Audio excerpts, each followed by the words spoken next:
সাবেক ভূমিমন্ত্রী সাইফুজ্জামান চৌধুরী জাবেদের বিরুদ্ধে ১৪১ কোটি টাকা পাচারের অভিযোগে আরও ৩টি মামলা করেছে দুর্নীতি দমন কমিশন। আর এ নিয়ে জাবেদ ও তার সহযোগীদের বিরুদ্ধে ৬০০ কোটি টাকা লোপাটের অভিযোগে ৩৩টি মামলা করল কমিশন।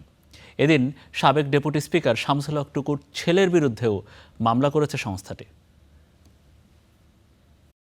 ক্ষমতাচ্যুত আওয়ামী লীগ সরকারের সাবেক ভূমিমন্ত্রী সাইফুজ্জামান চৌধুরী জাবেদ বিভিন্ন ব্যাংক থেকে ঋণের ৫,০০০ কোটি টাকা পাচারের অভিযোগ রয়েছে তার বিরুদ্ধে।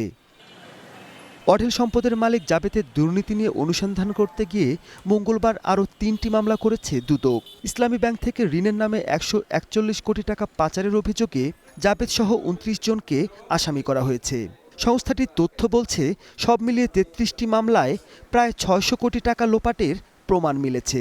২৭টি ডিলের মাধ্যমে ১৪১ কোটি ২০ লক্ষ টাকা উত্তোলনপূর্বক বিভিন্ন ব্যাংকে স্থানান্তর, হস্তান্তর, রূপান্তর করার প্রেক্ষিতে এবং ইউএই, ইউকে, ইউএসএ সহ বিভিন্ন দেশে পাচারের অভিযোগে অনুসন্ধানে প্রাথমিক সত্যতা প্রমাণ পাওয়ায় দুর্নীতি দমন কমিশন আজকে ৩টি মামলা দায়েরের সিদ্ধান্ত দিয়েছেন।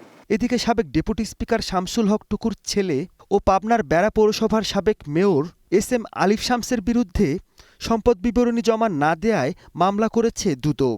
বিপুল পরিমাণ সম্পদ অর্জনের অভিযোগে অনুসন্ধানকালে এস.এম.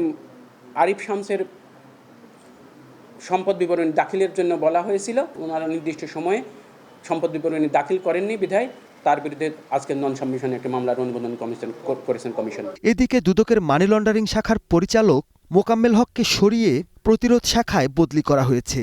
গুরুত্বপূর্ণ এই শাখায় অনুসন্ধানের অগ্রগতি মাত্র ১৪%।